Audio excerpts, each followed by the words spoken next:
Alright, so picture this.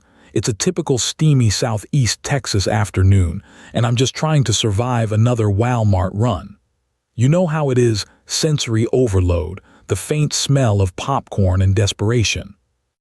I'm an empathetic dude, maybe too much for my own good sometimes, and I spot this older lady, probably in her late 70s, looking absolutely lost. She was hunched over her cart, face etched with worry, eyes darting around like a lost kid. She just looked fragile. "Excuse me, young man," she says, her voice a little shaky. "Could you possibly point me towards the toilet paper? My eyes aren't what they used to be." "Of course, ma'am," I replied, happy to help. "It's a maze in here, isn't it?" She gave me this grateful little smile, and honestly, it made my day. So we start our slow trek, her cart squeaking, me making small talk. But then I get that prickly feeling on the back of my neck, you know. I glance over my shoulder, and there's this woman, maybe late 40s, early 50s, with that haircut, the one that screams, "I need to speak to your manager." Let's call her Karen. She's trailing us, not even pretending to be subtle, radiating impatience like a heat lamp. I could hear her huffing, tapping her foot whenever the older lady paused. I tried to ignore it. I was on a mission for TP after all. We finally reach the paper goods aisle, and I'm helping the older lady pick out her preferred brand when Karen materializes right beside us. Ahem, she clears her throat loud enough to startle a mule. "Are you going to help me now, or are you just going to dawdle with her all day?" I blinked. "Ma'am, I'm sorry, but I don't work here. I was just helping this lady out." The older woman looked a bit flustered. "Oh yes, he's been very kind." Karen's face tightened. "Don't lie to me. I saw you. You're clearly avoiding actual work. Typical." Now I'm not sure what typical was supposed to mean, but her tone was dripping with something nasty. "Look," I said, trying to keep my cool, "I genuinely don't work here. There's an employee in a blue vest right over there if you need assistance." I pointed towards an actual employee. That apparently was the wrong thing to say. "Are you refusing to help me because I'm white?" she spat. "Whoa, okay, where did that come from? You people always stick together, don't you?" My jaw just about hit the floor. "Ma'am, that's incredibly inappropriate. I'm helping this lady because she asked politely. You, on the other hand." Before I could finish, whack, she slapped me, hard, across the face. My glasses went flying. Then whack, another one backhanded. My cheek was stinging and I was just stunned. The older lady gasped, "Oh my heavens. Hey, what the hell is going on here?" A young guy, a stalker maybe, who happened to be Hispanic like me, saw the whole thing. He was already on his radio. "Manager to aisle 7 ASAP. We've got an assault." Karen started screeching. He attacked me. He refused to help me, and then he got aggressive. He called me names. I was still trying to process the fact I'd just been assaulted over toilet paper assistance. My cheek was throbbing. The manager, a no-nonsense looking woman, arrived pretty quick. Karen immediately launched into this tearful, dramatic performance about how I was the aggressor, how I had been rude and dismissive, and then, get this, how I slapped her. The older lady, bless her heart, tried to interject.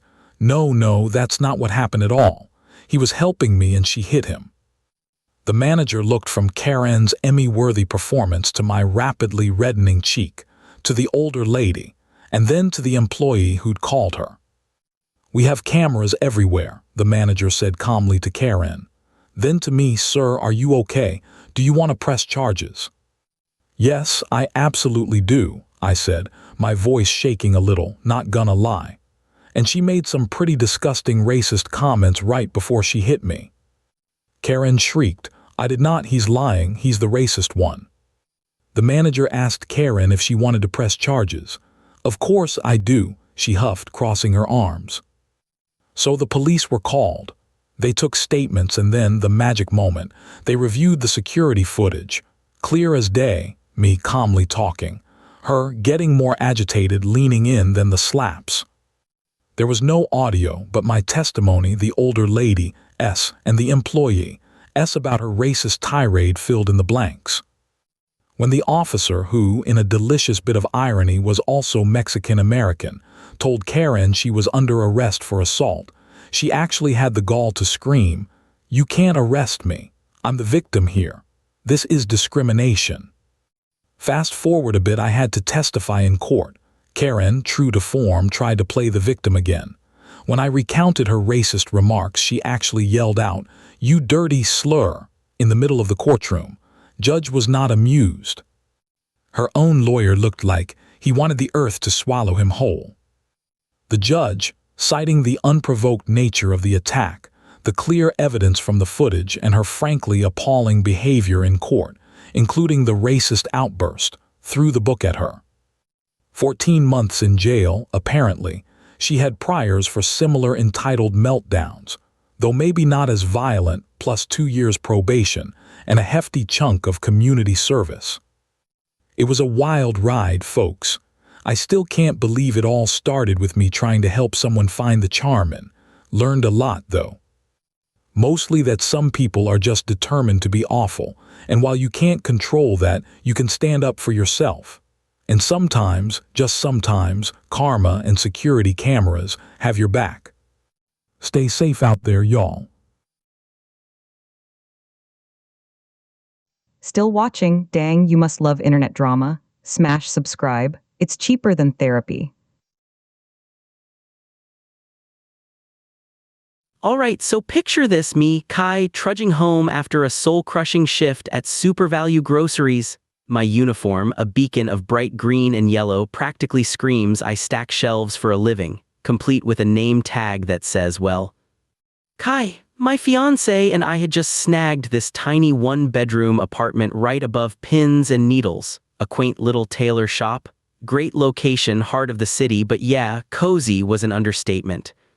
So I'm finally at the main building door, fumbling with my keys. It's one of those heavy old doors that leads into a shared hallway, our stairs on one side, the tailor shop entrance on the other.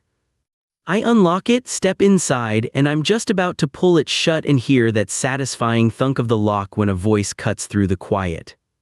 "Excuse me, young man." I turn and there's this woman, maybe late 50s, clutching a massive, colorful quilt like it's a drowning victim. She's got that pinched look around her mouth, the kind that says she's already decided things aren't going her way. "Yeah," I ask, probably sounding as tired as I felt. "Can you help me with this?" she says, thrusting the quilt vaguely in my direction. "It's got a tear right here." She points to a pretty significant rip. "I need it patched, urgently." Now, I'm no stranger to a needle and thread I've sewn on a button or two, but this was craftsmanship territory, and more importantly, not my circus, not my monkeys. "Oh, sorry," I start, trying for polite but firm. "I actually don't work at the tailor shop. I live upstairs." I even gesture vaguely upwards with my thumb. Her eyes narrow. "Don't be ridiculous," she snaps, her voice immediately sharpening. She points a perfectly manicured finger at my keys still dangling from the lock. "You just unlocked the door. You obviously work here. Are you trying to shirk your duties?" "Okay, deep breaths, Kai." "No, ma'am," I say, trying to keep the exasperation out of my voice. "This is the main entrance for the building. My apartment is up those stairs. The tailor shop is a separate business." I can see her internally combusting. It's like my explanation just bounced off an invisible force field of entitlement. "I don't have time for this," she practically screeches, her voice echoing a bit in the hallway. "My granddaughter's recital is tomorrow and this quilt needs to be perfect. Just take it and fix it." She actually tries to shove the quilt into my arms. I take a step back, holding up my hands. "Whoa, hey, look," I say, my patience starting to fray. I point emphatically at my chest. "Super Value Groceries." "See, Kai, happy to help you find the cabbage." Okay, it didn't say the cabbage part, but you get the idea. "This is a supermarket uniform. I sell bananas, not buttonholes." She stares at my uniform, then back at my face, then at the keys, like she's trying to solve a really complex math problem and I'm deliberately giving her the wrong variables. "But you have the keys," she says again, her voice dropping a little, laced with genuine confusion now but still with an undercurrent of accusation. "Yes," I sigh, "to my apartment, which is above the tailor shop. which is currently closed by the looks of it. A brief, fragile silence, then the storm clouds gather again. Well, she huffs, pulling the quilt back possessively. This is terrible customer service. When will the tailor be in? I demand to know. I'm really done at this point. Ma'am, your best bet would be to call the number on their door or check their posted hours. I wouldn't know. I give a pointed look towards the tailor shop's own entrance, which clearly has a sign with their hours and phone number. She lets out an indignant HMPH, so loud it could curdle milk, glares at me one last time like I've personally ruined her granddaughter's future, then turns on her heel and storms back out the main door. Muttering about incompetence and lazy staff, she didn't even bother to close it properly. I just stood there for a second, listening to her footsteps fade, then sighed, pulled the heavy door shut with a decisive clunk, and headed upstairs. Some days, man, some days you just can't win, even when you're not even playing the game.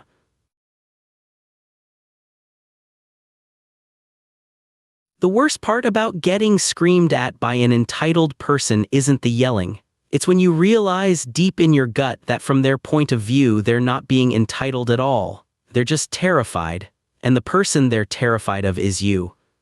This happened with my own grandmother. To understand why this shattered me, you have to understand who my grandma was to me.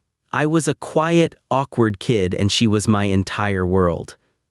While other kids were learning to play football, she was teaching me the magic of a perfectly proofed dough. She didn't just give me books. She'd read them with me, her finger tracing the words, making the characters leap off the page. Our afternoons were filled with the crackle of old vinyl records and her humming along, a sound that to me was the sound of safety. She was my person. A few years ago, she and my grandpa moved to New Zealand to be closer to my uncle. It was tough, but we called and wrote, and I held onto the memories. So, when my dad told me they were coming back for a month-long visit, I was ecstatic. I was 21, just finished with my college term, and all I could think about was seeing her again. My dad, bless his heart, chose this exact month to do some major renovations. When I got the taxi from the station to his house, it looked like a war zone. The front yard was all dirt piles and scaffolding. There wasn't even a proper front door, just a sheet of plywood with a handle on it. The place was a mess of dust and the smell of cut wood. I dropped my backpack in the chaotic hallway and started my search. Dad, Grandma. Silence except for the faint sound of voices from the back of the house. The kitchen, of course, that was her domain, her sanctuary. A wave of pure joy washed over me. I pictured her face lighting up, the way she'd drop whatever she was doing to pull me into a hug that smelled like vanilla and old books. I pushed open the kitchen door, a huge, stupid grin plastered on my face. "Grandma," I shouted, my voice booming with excitement, "did you miss me?" The scene wasn't what I expected. She was there, standing by the counter, but she looked smaller, frailer. My grandfather was beside her, holding her hand. The smile on my face faltered when I saw hers. There was no spark of recognition, no joy. Just a flicker of confusion that quickly hardened into raw, primal fear. She squeezed my grandpa's hand so hard her knuckles went white. Her eyes, the same eyes that used to crinkle with laughter when I'd tell a bad joke, were wide with terror. "He's in the house," she hissed, her voice a sharp, terrified whisper that cut me deeper than a scream. "Arthur, why is he coming in here? Who does he think he is?" Then her gaze locked onto mine, and the fear turned to rage. "Get out!" The shout ripped through the kitchen, raw and panicked. "You're not supposed to be in here. This is my kitchen. Get out." My smile evaporated. My heart, which had been soaring just seconds before, felt like it plummeted right through the floor and into the dusty basement. I just stood there, frozen in the doorway, my hands feeling empty and stupid at my sides. This wasn't my grandmother. This was a frightened stranger who looked just like her. My dad must have heard the shouting because he came running in. He saw my face, then looked at my grandma, who was still muttering, pointing at me like I was a home invader. He put a gentle arm around my shoulder and guided me back out of the kitchen. "Cam," he said, his voice heavy, "Son, I'm so sorry. I should have warned you." That's when he told me, dementia, a word I'd heard but never understood. In her mind, the house was a confusing, chaotic construction site, and I wasn't her grandson coming home from college. I was just some strange man, one of the builders who had brazenly walked into her private space. She was defending her home. She was being the fierce, protective woman I'd always known, but this time her enemy was me.